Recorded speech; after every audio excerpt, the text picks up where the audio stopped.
खुदाम यसु मसीह जिसके नाम से तारीख मंसूब है, उसी के नाम में आपकी सलामती हो। तो शायद आप इस बात से वाकिफ होंगे कि जो कैलेंडर्स हैं वो 3 तरह के होते हैं। पहले नंबर पर जो कैलेंडर है उन्हें कहा जाता है लूनर कैलेंडर और उर्दू में उन्हें कहा जाता है कमरी कैलेंडर। कमर से मुराद होता है चांद। तो इस वाले कैलेंडर में जो महीने होते हैं उनका ताल्लुक चांद के निकलने से होता है कि कब चांद निकलेगा और महीना शुरू होगा और फिर अगला महीना इसी तरह से नए चांद पर शुरू होता है। और ये कैलेंडर तरतीब देने का सबसे पुराना तरीका है और उसका सबब यह है कि यह बड़ा आसान था, चूंकि वाज़ेह तौर पर नजर आता है कि कब जो चांद जो है वो निकला है और कब उसकी रोशनी खत्म हो गई है, दोबारा वो कब से निकला है। और यही सबब है कि पहले के ज़माने में ज़्यादातर कौमें जो थीं वो इसी तरह का कैलेंडर इस्तेमाल करती थीं। लेकिन इसके साथ मसला ये होता है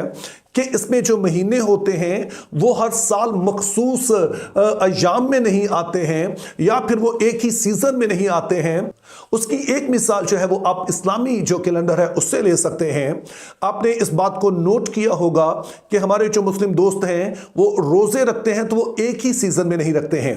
कई दफ़ा ये सर्दियों में आ रहे होते हैं रोज़े, कई दफ़ा ये गर्मियों में आ रहे होते हैं, कई दफ़ा जो है ये ख़ज़ा में, कई दफ़ा जो है बहार में। तो उसका सबब ये है कि उनके ये महीने जो हैं वो कमरी महीने कहलाते हैं, यानी कि वो चांद के निकलने से ताल्लुक रखते हैं, जबकि मौसमों का ताल्लुक जो है वो ज़मीन की जो सूरज के गिर्द गर्दिश है उससे होता है। तो इसीलिए आमतौर पर जो सीज़न के मुताबिक ये महीने नहीं होते हैं। फिर दूसरी तरह का जो कैलेंडर है उसे कहा जाता है लूनी सोलर कैलेंडर, यानी कि कमरी और शमसी कैलेंडर। सूरज और चांद दोनों का इससे ताल्लुक होता है, यानी कि ये महीने शुरू तो जो है वो चांद के निकलने से ही होते हैं, लेकिन फिर इनको एक ही मौसम में रखने के लिए, ताकि ये एक ही सीजन में महीने आते रहें, कुछ साल बाद एक एक्स्ट्रा महीना या तो ऐड कर दिया जाता है या कुछ दिन ऐड कर दिए जाते हैं। जैसे कि यहूदी कैलेंडर है तो वो लूनी सोलर कैलेंडर है कि उनमें आगाज तो महीने का जो है वो चांद के साथ होता है, लेकिन फिर 3 साल के बाद एक और महीने का इजाफा कर दिया जाता है ताकि इस बात को यकीनी बनाया जा सके कि हर साल ये महीने एक ही सीजन में आए। और फिर तीसरा और जो सबसे आम तरीका है वो है जिसको हम सोलर कैलेंडर कहते हैं। इसमें जो महीने होते हैं वो सूरज के गिर्द जो जमीन की गर्दिश है इसके मुताबिक होते हैं, इसीलिए ये महीने हर साल एक ही सीजन में आते हैं, यानी कि दिसंबर का महीना हमेशा सर्दियों में ही आएगा, जून का महीना हमेशा गर्मियों में भी आएगा और इसी तरह से दीगर जो महीने हैं वो इसी के मुताबिक हम देखते हैं कि वो चलते हैं। अब अगरचे के मुख्तलिफ कौमें जो हैं उनके अपने मजहब के मुताबिक, अपने कल्चर के मुताबिक जो है वो महीने हैं, कैलेंडर्स हैं, लेकिन एक ऐसा कैलेंडर है जिसको पूरी दुनिया फॉलो करती है, ये ग्रेगोरियन कैलेंडर है। और ये दरअसल जो है ये जो है सोलर कैलेंडर है, यानी कि वो कैलेंडर जिसका ताल्लुक सूरज के साथ है, ज़मीन की जो गर्दिश है सूरज के गिर्द उसके साथ है। अब बहुत सारे लोग हैं जिनका ये मानना है कि जो ग्रेगोरियन कैलेंडर है, यानी कि ये पूरी दुनिया में जो राइज कैलेंडर है, ये दरअसल क्रिश्चियन है। और बहुत सारे ऐसे भी हैं जो ये सोचते हैं कि 1 जनवरी का दिन इसलिए मुकर्रर किया गया, यहां से साल इसलिए शुरू होता है चूंकि ये यीशु मसीह के खतने का दिन है। अब ये दावे किस हद तक दुरुस्त हैं इसका अंदाजा आपको उसी वक्त हो सकेगा जब आप इसकी पूरी हिस्ट्री को मालूम करेंगे। और आइए हम जरा चंद एक बातों पर गौर करें और उसके बाद हम इस बात का फैसला करेंगे कि ये बातें कहना किस हद तक दुरुस्त है। तो इस हवाले से पहली चीज हमने जहन में रखनी है कि हमारा जो मौजूदा कैलेंडर है ये दरअसल बेस्ड है, इसको जो इंट्रोड्यूस करवाया था वो रोमियो ने करवाया था। सल्तनते रोमा में ये इंट्रोड्यूस करवाया गया और पहले यही इसका नाम था, यानी कि इसे रूमी कैलेंडर कहते थे। और इसमें जो सालों का आगाज हुआ वो 753 कबल मसीह में हुआ, और वो इसलिए कि जो रूमी थे उनका ये मानना था कि जो रोम का शहर है इसकी जो बुनियाद है वो दरअसल 753 कबल मसीह में रखी गई। तो वहीं से वो सोचते थे कि सालों का आगाज होना चाहिए। और उसके बाद हम देखते हैं कि सल्तनत रोमा दुनिया के एक बड़े हिस्से पर काबिज हो गई। तो इसी सबब से फिर रोमी कैलेंडर जो है वो उस वक्त की जो नोन वर्ल्ड थी उसमें इस्तेमाल होने लगा। ताहम इस कैलेंडर में जनवरी और फरवरी का महीना नहीं था। और दूसरी बात हमने ज़हन में रखनी है कि जनवरी और फरवरी के जो महीने हैं वो दरअसल 46 बीसी में 40 कबल मसीह में, यानी कि यीशु मसीह की पैदाइश से 40 साल कबल इंट्रोड्यूस जो है वो करवाए गए। और इनको इंट्रोड्यूस करवाया एक रूमी जर्नैल थे जो बाद में एक आमर के तौर पर उभरे, जूलियस कैसर। उन्होंने इसको इंट्रोड्यूस करवाया और इसी सबब से आगे कई सदियों तक जो है ये कैलेंडर जो था वो उन्हीं के नाम से मंसूब रहा, जिसे हम जूलियन कैलेंडर के नाम से जानते हैं। और फिर तीसरी बात ज़हन में रहे कि जूलियस कैसर ने इस पहले महीने को जनवरी का नाम इसलिए दिया चूंकि उनका एक देवता था जिसका नाम जैनस था, और समझा जाता था कि इस देवता के दो चेहरे हैं, यानी कि ये पीछे की तरफ भी देख सकता है और आगे की तरफ भी देख सकता है, जिसका मतलब यह है कि ये माजी के बारे में भी जानता है और ये मुस्तकबिल के बारे में भी जानता है, यानी कि ये दोनों वक्तों का देवता है। और इसलिए जो दूसरा नाम इस्तेमाल किया जाता था वो था the God of beginnings and ending, यानी कि जो इख्तिताम और आगाज का देवता। तो इसी सबब से जनवरी का महीना इसके नाम से मंसूब किया गया, जिससे मुराद ये थी कि अब पिछला साल खत्म हो गया है और नया साल जो है वो शुरू हो गया है। और चूंकि ये देवता सब कुछ जानता है तो इसीलिए फिर ये महीना इसके नाम से मंसूब होना चाहिए और इसकी बरकत से ये महीना शुरू होना चाहिए। तो इन बातों को जानने के बाद चौथी बात जो है वो हमारे लिए और भी ज्यादा अहम हो जाती है, और वो ये है कि 5वीं सदी के अवाखिर में जो सल्तनत रोमा है वो इख्तिताम पजीर हो जाती है।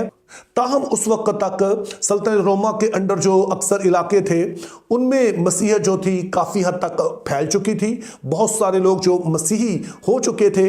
और चूंकि वो पहले से ये कैलेंडर इस्तेमाल कर रहे थे तो उन्होंने इसी का इस्तेमाल जो है वो जारी रखा। ताहम 6ठी सदी ईस्वी यानी कि 6th सेंचुरी एडी में हम देखते हैं कि इस कैलेंडर में एक और बड़ी तब्दीली आती है, और वो ये कि जो सालों की तरतीब थी, यानी कि जो गिना जा रहा था सल्तनत रोमा के आगाज से, उसकी बजाय अब ये साल जो है यीशु मसीह की पैदाइश से गिने जाना शुरू हो गए। उसको आप इस तरह से समझ लीजिए कि आज जो हमारे पास तारीख है वो है 4 जनवरी 2025, लेकिन अगर ये तब्दीली ना आती, यानी कि ये साल यीशु मसीह की पैदाइश से इनका आगाज ना किया जाता, तो आज जो डेट होती वो 4 जनवरी 2778 होती,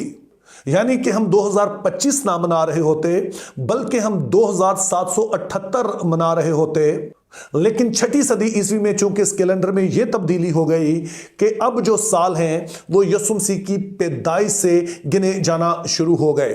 लेकिन इसके बावजूद भी कलीसिया जो है वो 1 जनवरी को नया साल नहीं मनाती थी, बल्कि मसीहों के नजदीक जो नए साल की तारीख थी वो या तो 25 मार्च था या 25 दिसंबर था। 25 मार्च इसलिए मसीही कहते थे कि ये नए साल का आगाज है, क्योंकि जैसा मैंने क्रिसमस के हवाले से बताया था कि इसको डे ऑफ अनंसिएशन कहते हैं, यानी कि वो दिन जब जब्राइल फरिश्ते ने आकर मुकद्दसा मरियम को बताया कि तेरा बेटा होगा, यानी कि वो दिन जब यीशु मसीह मुकद्दसा मरियम के बतन में रखे जाते हैं। तो ये वो दिन था जिसको कलीसिया समझती थी कि ना सिर्फ ये यीशु मसीह के पेट में पड़ने का दिन है बल्कि ये दुनिया के आगाज का भी दिन है। ताहम बहुत सारे मसीही ऐसे भी थे जो समझते थे कि यीशु चूंकि 25 दिसंबर को पैदा हुए हैं तो इसीलिए साल का आगाज भी 25 दिसंबर को होना चाहिए, और ये सिलसिला चलता रहा 1582 तक। तब तक जो नया साल है वो 1 जनवरी को नहीं मनाया जा रहा था, बल्कि या तो वो 25 मार्च को या फिर 25 दिसंबर को मनाया जाता था। और फिर पांचवी बात हमने ज़हन में रखनी है कि रोमी कैलेंडर में जो आखिरी तब्दीली आई वो 1582 में आई, जब पोप ग्रेगरी द 13th ने इस बात का तहैया किया कि वो इस कैलेंडर को मजीद एक्यूरेट करेंगे, चूंकि जो जूलियन कैलेंडर अब तक चल रहा था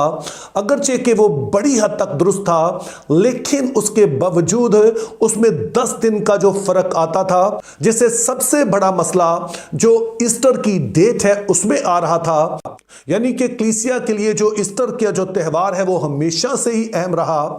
और कलीसिया शुरू से ही कोशिश करती रही कि जो ईस्टर है ये उसी वक्त पर मनाया जाए जबकि यहूदियों की ईद फसा थी, चूंकि यीशु मसीह उस वक्त कुर्बान हुए। लेकिन इस 10 दिनों की फर्क की वजह से कई दफा जो ईस्टर है वो बहुत पहले आ जाता, तो यही सबब है कि फिर ये सोचा गया कि इस वाले फर्क को भी ठीक किया जाए। और फिर जो साइंसदान हैं उनकी जो रिकमेंडेशंस थी उनकी बुनियाद पर इस कैलेंडर को करेक्ट कर दिया गया, यानी कि हर चौथे साल में लीप ईयर का इजाफा कर दिया गया और ये 10 दिनों का जो गैप आता था इसका भी हमेशा के लिए खात्मा हो गया। तो ये कैलेंडर तब से जो है जूलियन कैलेंडर कहलाने की बजाय ग्रेगोरियन कैलेंडर कहलाता है।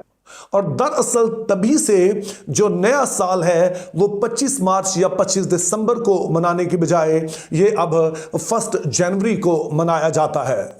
तो अब इन ऑब्जर्वेशंस की रोशनी में जो 2 बड़ी अहम बातें हमने समझनी है वो ये है कि जो कैलेंडर इस दुनिया भर में इस्तेमाल हो रहा है ये मसीहों ने इंट्रोड्यूस नहीं करवाया है, बल्कि ये एक रोमी कैलेंडर था और यही सबब है कि इसके जो महीने हैं और हफ्ते के दिन हैं वो उनके देवताओं के नाम पर हैं। तो इस तरह से पूरी तरह से हम ये नहीं कह सकते हैं कि ये मसीही कैलेंडर है। ताहम चूंकि अब जो सालों की तरतीब है वो यीशु मसीह की पैदाइश से शुरू हुई है और तभी से जो साल है वो कबल अज मसीह या बाद अज मसीह के नाम से जाने जाते हैं, यानी BC बिफोर क्राइस्ट या एनो डोमिनी AD कहा जाता है, यानी कि in the year of our Lord, हमारे खुदावंद के साल में, यानी कि यीशु मसीह की पैदाइश के बाद के जो साल हैं उनमें इसको नाम दिया गया। तो इस तरह जुज़वी तौर पर आप कह सकते हैं कि ये मसीही कैलेंडर है। और फिर दूसरी बात भी हमारे जहन में रहे कि जनवरी का महीना यीशु मसीह की पैदाइश से 46 साल कबल 46 BC 46 कबल मसीह में इंट्रोड्यूस करवाया गया है। तो इसलिए यीशु मसीह की पैदाइश का इसके साथ ताल्लुक नहीं है। ताहम इसको या तो कुछ लोग जो है वो कोइंसिडेंस कहेंगे, लेकिन अगर आप ईमानदार हैं और मेरी तरह इस बात का यकीन करते हैं कि खुदा की प्रोविडेंस होती है कि दुनिया में जो भी चले लेकिन खुदा उसे कंट्रोल कर रहा होता है, तो ये खुदा की प्रोविडेंस है, ये उसकी परवरदिगारी है कि जो 1 जनवरी है वो 25 दिसंबर के 8 दिन बाद आता है। और यहूदियों में यह रवाज था कि जो बच्चा पैदा होता उसका खतना 8वें दिन किया जाता और उसी दिन फिर उसको कोई नाम दिया जाता। तो इस तरह से अगर हम 25 दिसंबर जो है उसको यीशु की पैदाइश का दिन कहें तो जो 1 जनवरी है वो यीशु मसीह के खतने और उसके नाम रखने का दिन है। तो इस तरह से हम इस दिन को यीशु मसीह के नाम रखने के दिन के तौर पर, उसके खतने के दिन के तौर पर भी मना सकते हैं। लेकिन जब ओरिजिनली ये महीना शुरू हुआ, जा इसको ये तरतीब दी गई, तो उसके पीछे ये वजह नहीं थी, लेकिन खुदा की परवरदिगारी से ऐसा मुमकिन हुआ है। तो इसमें कोई हर्ज नहीं है कि हम इसको नए साल के तौर पर, यीशु मसीह के खतने और नाम रखने के दिन के तौर पर मना सकें। Think biblically, live purposefully. Have a very good day.